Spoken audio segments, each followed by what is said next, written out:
예수와 나되기 265번째 10분지 1을 멜기세덱에게. 창세기 14장 20절. 너희 대적을 내 손에 붙이신 지극히 높으신 하나님을 찬송할지로다 하매 아브라함이 그 얻은 것에서 10분지 1을 멜기세덱에게 주었더라.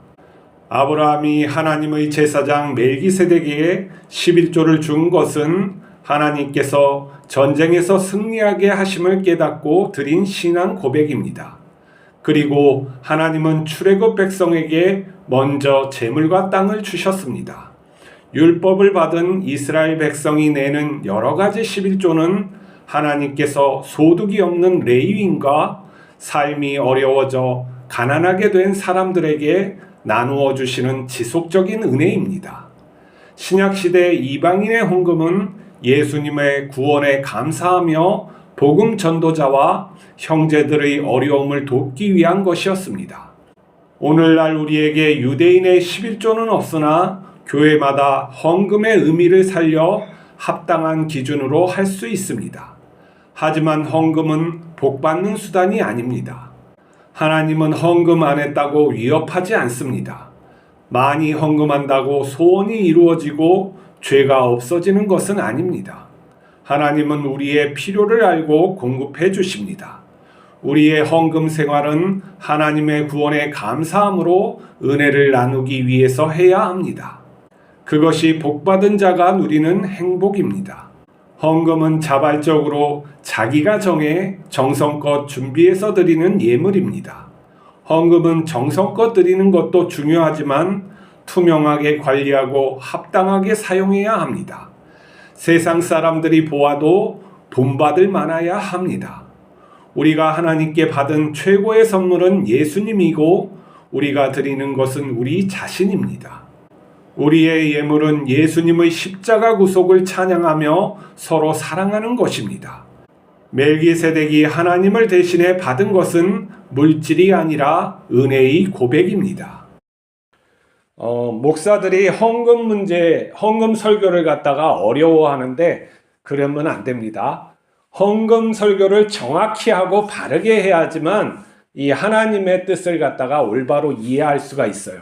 헌금이 돈이라는 게 중요한 만큼 그 돈에 대한 관념, 그리고 어떻게 벌고 어떻게 써야 되는지 분명히 교회가 가르쳐 줘야 돼요. 그래서 헌금 설교를 갖다가 어려워서도 안 되고 듣는 사람도 또 돈 얘기하니까 이렇게 어려워서 되지 않고 분명하게 그 헌금 속에서 하나님이 뜻하시는 것이 무엇인지 정확히 깨달아야 돼요. 그것을 깨닫지 못하고 우리가 생활한다는 것은 내가 중요시 생각하는 것에 대해서 관념이 떨어지는 거예요. 돈에 대한 올바른 생각이 없으면 내가 돈을 올바로 사용할 수도 없고 교회에서 또 헌금을 올바로 할 수도 없고 또 교회가 헌금을 갖다가 어떻게 쓰는지도 분명하게 내가 알고 또한 관여해야 될 것은 관여해야 되는데 아무것도 하지 않는 것도 문제인 것이죠. 그래서 돈에 대한 하나님께서 말씀하시는 그 돈에 대해서 분명히 알아야 돼요. 첫 번째, 멜기세덱이 이 전쟁을 하고 돌아온 아브라함을 만났을 때 무엇인가? 포도주하고 빵을 가지고 가서 만났어요. 그리고 한 말이 너의 대적을 내 손에 붙이신 지극히 높으신 하나님을 찬송할지어다 이렇게 한 거예요. 근데 아브라함이 그때 깨달은 거예요. 무엇을 깨달으면 이게 전쟁이 하나님께서 승리하게 하셨구나 하고 그 고백으로서 그 멜기세덱에게 11조를 바친 거예요. 이건 전쟁의 승리, 우리의 삶의 승리를 갖다가 하나님께서 우리에게 해주셨구나 해가지고 바친 거라고요. 그렇기 때문에 우리는 삶에서 어떠한 승리적인 부분, 내가 소득을 가지고 하는 부분, 이 모든 것이 하나님으로부터 온다는 것을 잊지 말아야 돼요. 그래서 내가 헌금 내는 것을 갖다가 두려워하지 말고 또 아까워하지 말고 하나님께서 모든 것을 주심을 내가 감사한 거라 해서 내가 정해서 내야 돼요. 10분의 1을 내든지 아니면 100분의 1을 내든지 감사함으로 하나님께 내가 정해서 딱 내야 되는 것이죠. 그리고 헌금, 이 11조는 성경에 보면 여러 가지 부분이 있어요. 거류인들, 나그네들, 가난한 사람들을 또 위해서 3년에 한 번씩 또 11조를 갖다 모아서 하게끔 돼 있어요. 오늘날의 복지국가의 개념이 성경에서부터 나오는 거예요. 성경에서는 어떻게 합니까? 하나님께서 이스라엘 백성을 갖다가 애굽에서 갖다가 구원해 주실 때 그들에게 재물을 얻게 했어요. 자기가 원하는 만큼 금은보화를 가지게 나가게 했죠. 노동력에 대한 착취에 대한 보상이에요. 그리고 두 번째는 하나님의 땅을 갖다가 사용하고 있는 그 사람들이 합당치 못했어요. 그것도 몇백 년 동안 죄를 짓고 살았기 때문에 그들을 몰아내시고 그 땅을 공평하게 나누어 주셨어요. 어떻게 공평해요? 제비뽑기를 해서 어떤 좋은 땅이 아니라 하나님께서 하셨다는 것을 분명하게 알고 살게 하기 위해서 제비뽑기를 해서 내가 그 땅을 소유한 거예요. 그리고 그 땅이 영구히 팔지 못하게 하기 위해서 어떠한 일을 빌려주거나 뭐 해도 50년에 한 번씩은 다시 신년이 돌아오면 그 땅의 원소유자, 그러니까 조상이 누구건 그 사람에게 돌려주게끔 하게 한 거예요. 그렇기 때문에 하나님의 뜻은 모든 백성들이 공평하게 그리고 재물을 얻고 기본적인 생활을 하게끔, 그리고 또 어떠한 사고를 이해서든지 아니면 나그네가 와든지 그 재물을 모아서 그들을 갖다가 굶주리지 않고 먹여서 살릴 수 있게 기본적인 제도를 만들어 놓은 거예요. 그게 바로 복지국가 시스템이 벌써 몇천 년 전부터 이렇게 정해져 있는 거예요. 그렇기 때문에 우리가 뭐 이 땅이 되게 발전한 것 같지만 그렇지 않아요. 자, 우리는 근데 이러한 하나님의 말씀을 그대로 따르면서 살고 있는지 생각을 해봐야 되는 것이죠. 내가 하나님이 함께 살게 하기 위해서 이렇게 땅을 주시고 재물을 주셨는데 그 함께하심을 가지고 살고 있는지, 아니면 나만 배불리서 잘 먹고 잘 살게 하는 거지, 이게 내 것이라고 생각하는 것인지 생각을 해봐야 하는 것이죠. 내 재물이 내 것입니까? 하나님의 것이라면 하나님의 뜻대로 해야 되고 내가 소유욕이 없어야 되는 거예요. 내 마음속에서 그 재물에 대한 안타까움, 소돔과 고모라가 망할 때 그 여인이 뒤돌아본 건 무엇입니까? 내 생명보다 더 소중한 재물, 내 생명과 같은 거, 평생 내가 애쓰고 모은 것이 저 잿더미가 되는구나 했을 때 미련을 버리고 그 곳으로 갔다는 거예요. 그러니까 망하는 거죠. 세상이 망할 때 내 생명보다 무엇이 중요한 게 있습니까? 그 다음에 무엇이 또 중요합니까? 내 생명을 살게 해주는 게 나입니까? 내가 그 쌀을 재배하고 지금 뭐 돼지를 키워서 소를 키워서 그 고기를 먹고 있습니까? 아니잖아요. 다른 사람이 해주고 있잖아요. 나중에 로봇이 시키니까 그거 부자들은 아무 책임이 없습니까? 아니에요. 그런 못된 마음을 가지고 하나님 나라에서 살면 안 된다고 하기 때문에 가르쳐 주시는 거예요. 무엇이 우리를 사람답게 하는지, 인간다움의 삶이 무엇인지 하나님께서 가르쳐 주시기 위해서 율법을 주시고 그 최소한의 그러한 것을 지키게 하는 거예요. 근데 우리가 어떠한 관념이 있습니까? 이 자본주의에게 물들이면은 돈이 없으면 안 된다. 돈을 위해서 살아야 된다. 뭐 이러한 것들이, 돈 없는 자는 결국엔 교육도 못 받고, 교육도 제대로 못 받죠. 학원에 제대로 못 보내니까. 또 의료 그런 시설도 못 받잖아요. 근데 복지 개념이 좀 더 이제 한국 같은 경우에는 많이 있어서 많은 도움을 주게 하죠. 그렇지만은 우리가 그것이 당연하다고 생각하면 안 되고 하나님의 뜻은 과연 더 무엇인가를 갖다가 더 깊이 생각해야 되는 것이죠. 하나님께서는 우리가 한 형제기 때문에 서로 나누어서 이 생명을 보존하고 서로 잘 살게끔 하기 위해서 이러한 율법을 주셨구나 하는 것을 이해를 해야 되죠. 근데 신약시대에 와서는 이 이방인들, 우리 모두는 율법을 지키지 않아요. 그렇지만 율법의 뜻이 무엇인지 알아야 되는 것이죠. 그리고 그대로 살아야 돼요. 그러면 교회에서는 헌금을 갖다가 어떻게 사용합니까? 우리가 큰 교회하고 작은 교회의 차이는 어마어마해요. 그리고 큰 교회 담임 목사는 월급 안 받아도 엄청난 돈이 들어오게 돼 있어요. 교인들, 부자들 교인들이 그분들에게 주는 돈도 많지만 어디 가서 이렇게 무엇인가를 하고 그러면은 많은 돈이 여러분들이 상상할 수 없을 정도로 많은 돈이 들어와요. 그거는 자연스럽기 때문에 그건 나쁜 것이 아니에요. 근데 그 돈을 갖다가 어떻게 사용하느냐가 문제겠죠.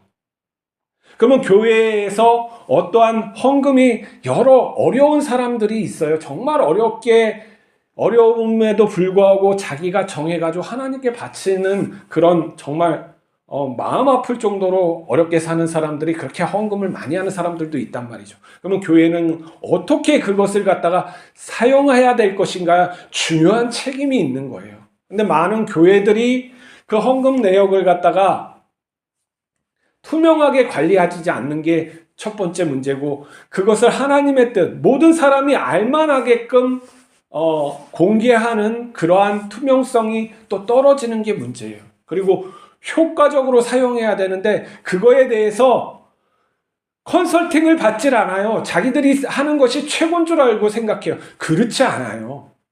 어떤 교회들은 아주 외부의 감사를 갖다가 받게 하고 컨설팅을 받아서 교회다움의 사용이 어떤 것인가를 갖다가 연구한단 말이에요. 정기적으로 연구하고 그걸 개선해가지고 해야 되는데 뭐 몇 사람이 결정해서 목사가 어떠한 어디 선교사를 한번 도와줍시다. 근데 알고 보면은 그 과정이 자기가 아는 사람이야. 자기 지인을 돕는 그런 거예요. 이거 문제가 있는 거예요. 왜 문제가 있느냐면 모든 사람이 마음을 모아야 되는 관점이 결여되어 있다는 거예요. 하나님, 많은 사람이 선교사를 한번 도웁시다 했을 때 많은 사람이 거기에 대해서 기도를 하고 어떤 사람이 적합할 것인가 서로 이렇게 나누고, 그래서 어느 사람을 갖다가 어떻게 도와줘야 되고 어떻게 사후 관리를 해야 되겠다는 것을 마음으로 나누고, 거기에 직접적인 일을 하는 사람들은 적을지라도 그것을 갖다가 주기적으로 보고를 해가지고 사람들의 마음을 갖다가 그 헌금을 사용하는 데에 끌어모아서 이렇게 사용되고 있습니다라는 것을 마음에 와닿게 해야지, 저 콩나물 팔아가지고 저 어렵게 노동해가지고 이 헌금 내는 사람의 마음에 그래도 위안이 된다는 거예요. 내 돈이 저런 데에서도 쓰여지고 있구나 하는 거예요. 본질적으로 하나님은 아무것도 사용하시질 않아요. 하나님이 뭐 드시는 거 봤어요? 집에서 사는 거 봤어요? 아무것도 아니에요. 뭐 우리가 다 이 헌금 설교하는 잘못된 것들이 뭐 먼저 뿌리면은 받습니다. 이거 다 욕망을 갖다 긁어내어서 헌금하게 하는 거 아니에요? 우리 하나님께서 요즘에 어려워하십니다. 우리 가난한 사람들을 한번 도와주십시다. 이거 잘못된 거 아니에요? 우리가 헌금하는 거 다시 한번 생각해보고, 가난한 자가 나의 형제인지 그게 느껴지는지, 교회에서부터 그러한 면밀히 따져서 교회에 그런 사람이 나오는데 그 사람을 어떻게 도와줄까? 헌금만 도와주지 말고 지속적으로 살기 위해서는 직업을 줘야 되는데 그 직업을 갖게 하려면 어떻게 해야 될까? 그런 것도 기도하고 그런 나눔이 있어야 되죠. 그랬을 때 하나님이 원하시는 그러한 우리 마음이 되는 거예요. 그것을 하나님께서 받으신다는 거예요.